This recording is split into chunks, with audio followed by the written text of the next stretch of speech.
Si tes émotions te semblent parfois trop intenses, ce n'est peut-être pas un problème, mais cela peut être une clé que tu n'as jamais appris à utiliser.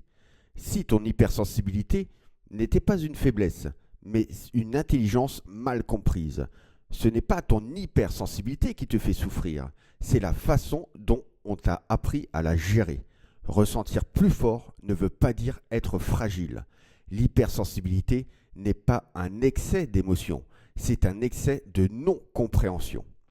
Émotion intense, sens exacerbé, surcharge intérieure. Est-ce un problème à corriger ou une particularité à comprendre? Dans cette vidéo, nous allons poser un cadre clair pour mieux comprendre l'hypersensibilité et comprendre comment cette sensibilité peut devenir une force plutôt qu'une surcharge.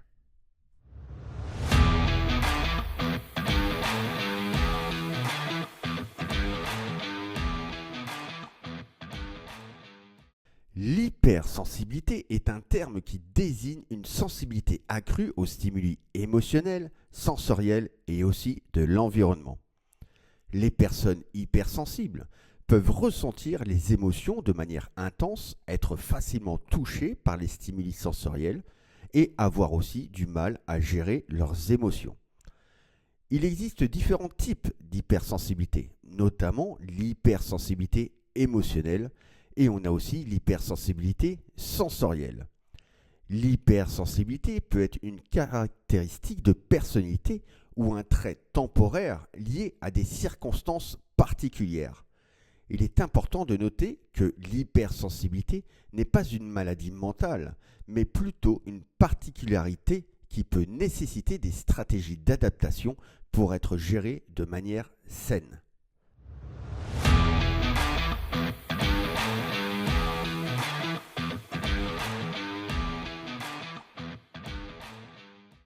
Les caractéristiques d'un hypersensible émotionnel.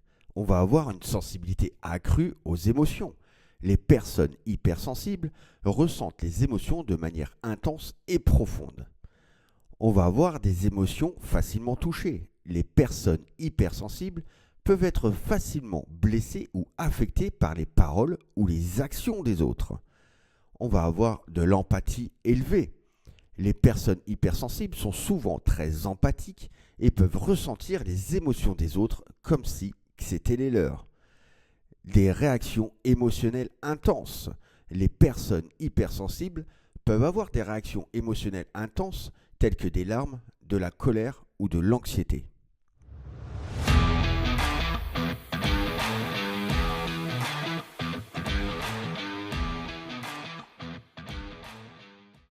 Les caractéristiques d'un hypersensible sensoriel. On va avoir une sensibilité accrue aux stimuli sensoriels. Les personnes hypersensibles peuvent être dérangées par les bruits forts, les lumières vives, les odeurs fortes, etc. On va avoir des réactions physiques. Les personnes hypersensibles peuvent avoir des réactions physiques telles que des maux de tête, des nausées ou des douleurs lorsqu'elles sont exposées à certains stimuli.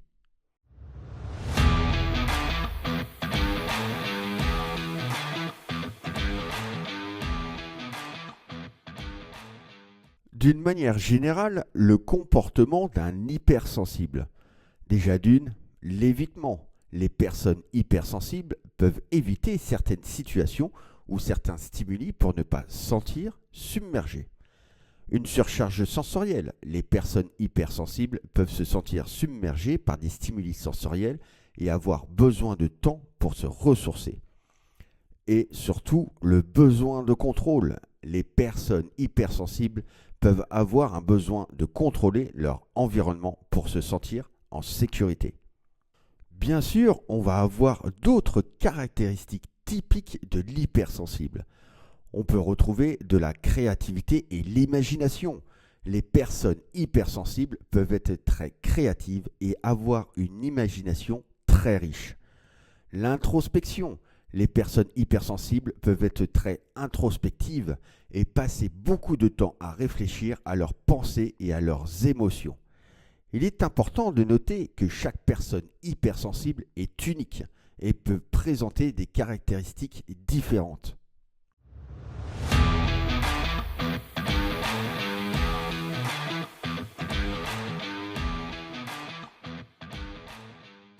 En allant un peu plus loin dans les détails, on va retrouver encore d'autres types d'hypersensibilité.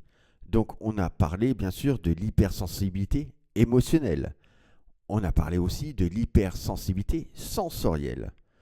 Maintenant, on va retrouver l'hypersensibilité auditive, de l'hypersensibilité visuelle, de l'hypersensibilité olfactive. Donc je vais vous donner la définition. C'est une sensibilité accrue aux odeurs qui peuvent être perçues comme trop fortes ou désagréables. On va avoir une hypersensibilité tactile, une sensibilité accrue au toucher qui peut causer des sensations désagréables ou douloureuses. Et enfin, une hypersensibilité chimique multiple, une sensibilité accrue à certaines substances chimiques qui peut causer des réactions physiques et émotionnelles. Il est important de noter que tous ces types d'hypersensibilité peuvent varier en intensité et en impact sur la vie quotidienne. Certaines personnes peuvent présenter plusieurs types d'hypersensibilité en même temps.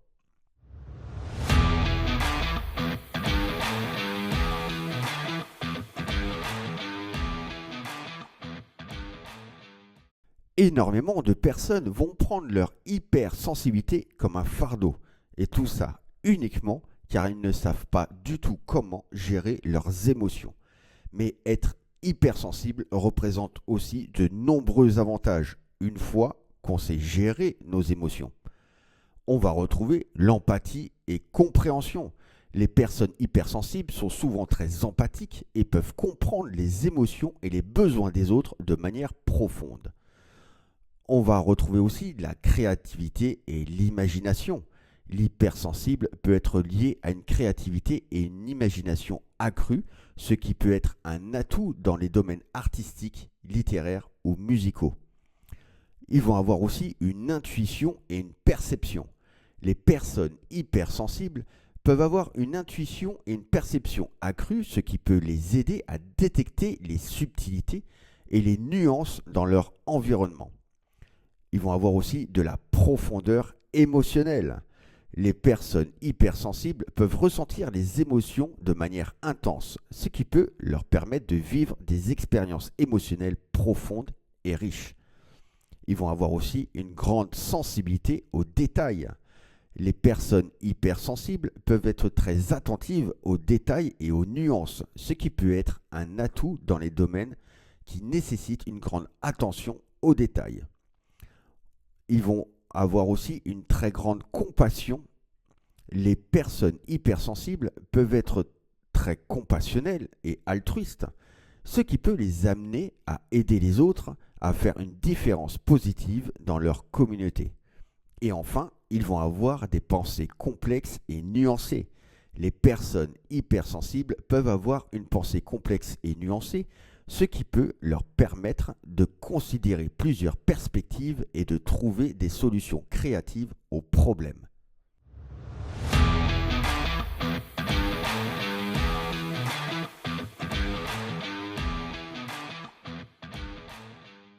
Comme on a vu pas mal d'avantages d'être hypersensible, il ne faut pas oublier aussi qu'un hypersensible rencontrera des défis. On va avoir une surcharge émotionnelle, une sensibilité aux stimuli, des difficultés à gérer les émotions, des problèmes de sommeil, difficultés à s'adapter au changement, sentiment de solitude, l'épuisement, difficultés à établir des limites, sensibilité à la critique et besoin de temps pour se ressourcer.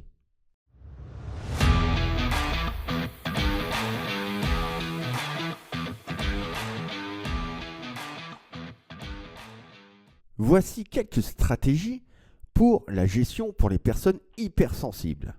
Alors la première stratégie, c'est sur les hypersensibles émotionnels. En premier point, reconnaître et accepter ses émotions. C'est comprendre et accepter ses émotions pour mieux les gérer. En deuxième point, on va prendre du temps pour soi, prendre du temps pour se ressourcer et se recharger. En troisième point, pratiquer la relaxation. Pratiquer des techniques de relaxation telles que la méditation, la respiration profonde, le yoga ou alors d'autres techniques de respiration comme la respiration diaphragmatique ou alors la fréquence cardiaque.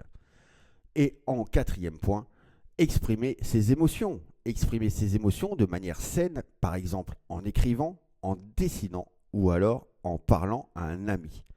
La deuxième stratégie pour les personnes hypersensibles sensorielles. En premier point, créer un environnement calme. Créer un environnement calme et paisible pour réduire les stimuli sensoriels. En deuxième point, utiliser des outils de protection. Utiliser des outils de protection tels que les bouchons d'oreille ou des lunettes de soleil pour réduire les stimuli sensoriels. En troisième point, prendre des pauses. Prendre des pauses régulières pour se ressourcer et se recharger. Et enfin, en quatrième point, pratiquer des activités sensorielles agréables. Pratiquer des activités sensorielles agréables telles que la marche, la natation ou la lecture.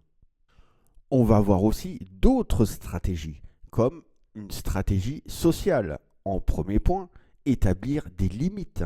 Établir des limites saines avec les autres pour protéger son espace et son énergie. En deuxième point, choisir ses relations. Choisir des relations positives et soutenantes. En troisième point, communiquer ses besoins. Communiquer ses besoins et ses limites aux autres.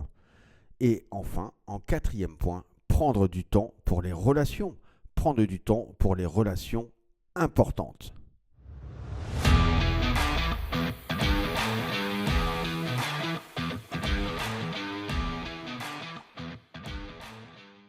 Quand l'hypersensibilité devient un fardeau, alors on va décortiquer ça en plusieurs points. Le premier point, c'est l'intensité émotionnelle non gérée. C'est être submergé par ses émotions. Donc les émotions des personnes hypersensibles sont souvent plus fortes et plus rapides que la moyenne. Si elles ne sont pas comprises ou régulées, elles peuvent créer une sensation de chaos intérieur, de fatigue mentale et de stress constant. Exemple concret, une remarque anodine peut déclencher une colère ou une tristesse disproportionnée, ce qui affecte les relations et le bien-être quotidien. Et la conséquence, la personne se sent impuissante face à ses propres réactions, ce qui peut renforcer l'isolement ou le repli. Le deuxième point, c'est la surcharge sensorielle. Trop de stimuli, trop d'énergie dépensée. L'hypersensibilité ne concerne pas que des émotions, elle touche aussi le sens physique. Son, lumière, odeur, foule ou multitâches peuvent devenir rapidement épuisants. La personne hypersensible peut se retirer socialement, éviter les situations stimulantes ou avoir du mal à se concentrer. Exemple, après une réunion bruyante ou un événement social, elle peut ressentir une fatigue extrême, une irritabilité ou même un stress qui dure plusieurs heures. Si cette surcharge n'est pas reconnue, elle peut mener à un sentiment d'inadéquation ou de rejet de soi-même. Le troisième point, c'est la vulnérabilité face aux manipulateurs. C'est être la cible des manipulateurs. Les personnes hypersensibles sont souvent empathiques, généreuses et attentives aux autres, ce qui est une force, mais peut aussi les rendre vulnérables. Les manipulateurs ou personnalités toxiques comme les pervers narcissiques peuvent exploiter cette empathie en provoquant de la culpabilité, une suradaptation ou peur de décevoir. Exemple, une personne hypersensible peut se retrouver à porter les problèmes des autres, à dire oui alors qu'elle veut dire non, ou à subir des critiques injustes. Résultat, au lieu d'utiliser sa sensibilité comme un atout, elle devient un outil utilisé contre elle-même, ce qui peut nuire à la confiance en soi et aux relations. Et le quatrième point, c'est comment transformer cette vulnérabilité en force. C'est comprendre pour se protéger et s'affirmer. La clé, c'est reconnaître et accepter ses émotions, plutôt que de les refouler ou de se juger. Apprendre à poser des limites claires avec les autres permet de protéger son énergie et de rester aligné avec ses besoins. En exemple concret, savoir dire non sans culpabilité, choisir les interactions qui sont nourrissantes pour réduire celles qui sont drainantes. Résultat, l'hypersensibilité devient un outil relationnel puissant, capable de créer des liens authentiques, d'apporter de l'intuition dans des décisions et d'influencer positivement son environnement.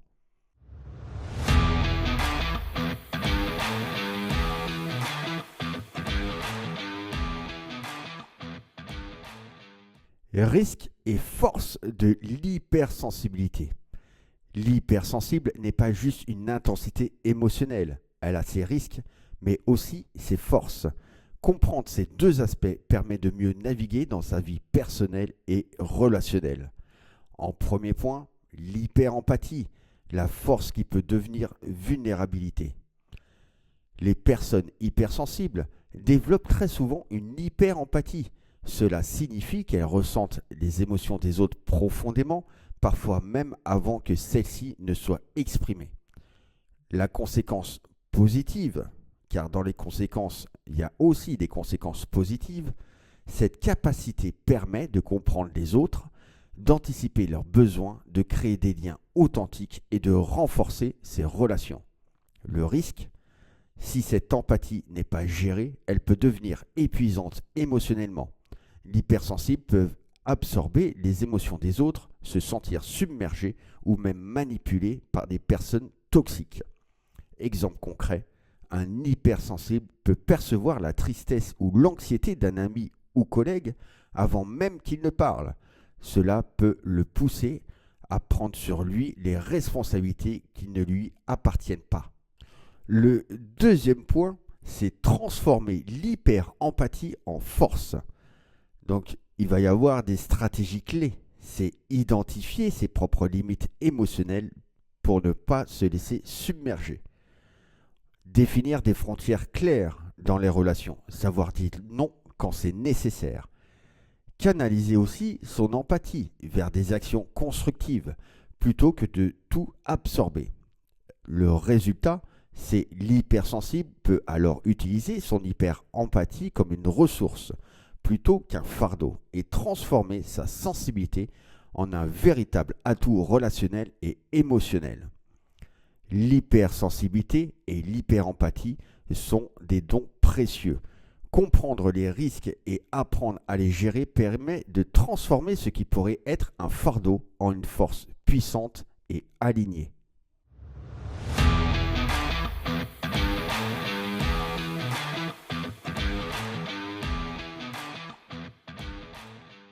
Un hypersensible peut être aussi bien hypersensible émotionnel ou alors sensoriel. Et dans certains cas, il peut avoir les deux. Donc lorsqu'il a les deux, niveau émotionnel, c'est assez compliqué à les gérer. De plus, un hypersensible est très empathique, voire même un hyperempathe, ce qui va compliquer encore la gestion des émotions. Mais aussi, il peut être aussi doté d'un HPE, qui est un haut potentiel émotionnel. C'est une possibilité et pas une obligation. Alors, qu'est-ce qu'un HPE ? Le HPE est un haut potentiel émotionnel qui désigne une capacité accrue à percevoir et comprendre les émotions, tant les siennes que celles des autres. Une personne HPE ressent souvent les émotions plus intensément et plus rapidement, et elle peut les analyser en profondeur. Alors, bien sûr, il y a un lien avec l'hypersensibilité. Certaines personnes hypersensibles développent naturellement un HPE. Cela ne concerne pas tous les hypersensibles, mais lorsque c'est présent, cela peut amplifier l'hyperempathie, la sensibilité émotionnelle et la capacité d'intuition. Alors, être un HPE, il aura des forces aussi. Donc, il aura une perception fine des émotions et des non-dits. Comprendre les besoins et les intentions des autres avant même qu'ils ne les expriment. On va avoir aussi une grande intuition. Prendre de meilleures décisions dans des relations de la vie quotidienne grâce à une lecture subtile des situations. Et aussi, il aura une grande richesse relationnelle. Créer des liens profonds et authentiques, être un véritable médiateur ou soutien pour son entourage.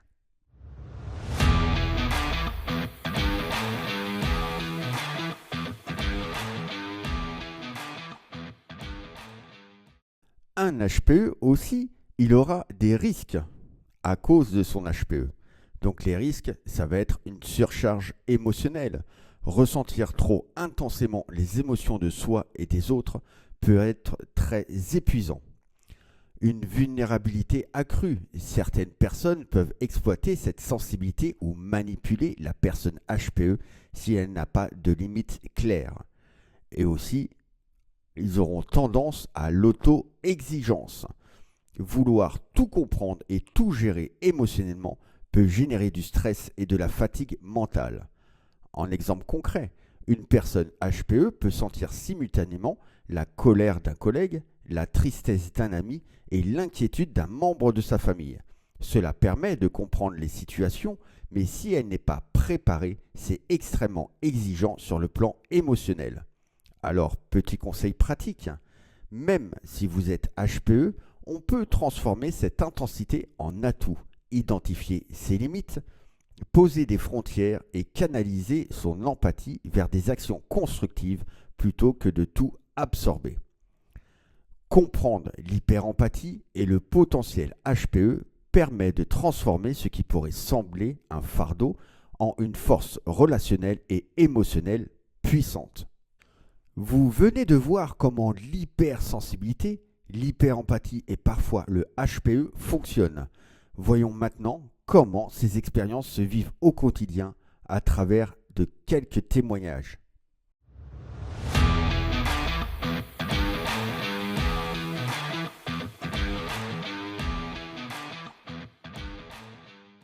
Il y a eu un témoignage de deux hommes qui sont hypersensibles. Les témoignages de Philippe et Grégory, deux hommes qui partagent leur expérience et leurs sentiments sur leur hypersensibilité, notamment sur la façon dont ils ont appris à accepter et à gérer leur hypersensibilité. Des témoignages aussi d'hypersensibles sur les hypersensibles.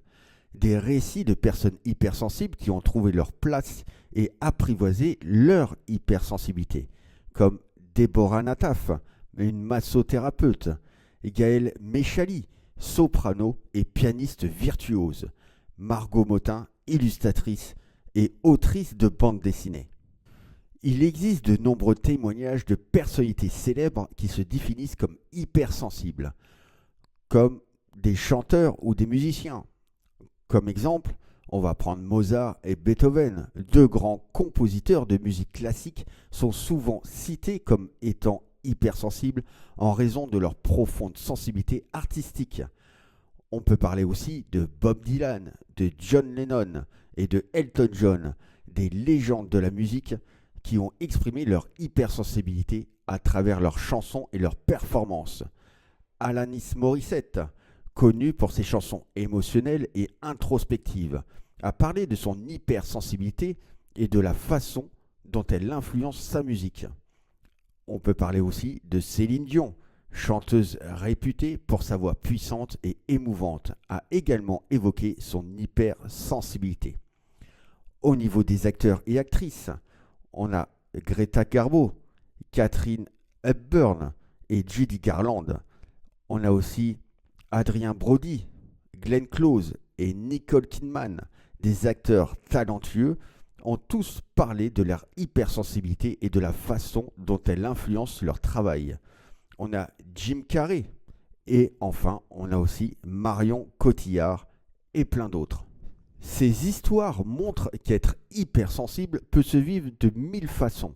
Chacun a son parcours, ses défis et ses forces, que ce soit dans l'art, la musique, le cinéma ou dans la vie quotidienne. Les hypersensibles ont la capacité unique de ressentir profondément et de transformer leurs émotions en richesse. Ces témoignages nous rappellent que votre sensibilité n'est pas une faiblesse. Elle est le point de départ d'une force qui vous est propre. L'hypersensibilité est un don puissant. Elle peut nourrir votre créativité, votre empathie et votre profondeur, mais seulement si vous apprenez à la comprendre et à la canaliser. Prenez soin de vos émotions. Acceptez votre sensibilité et transformez-la en force. Parce que votre hypersensibilité n'est pas un poids. C'est un super pouvoir unique capable de transformer votre vie et vos relations. L'hypersensibilité n'est pas une faiblesse. Comprenez-la, acceptez-la et canalisez-la. Et elle deviendra votre plus grande force, un super pouvoir unique, rien que pour vous.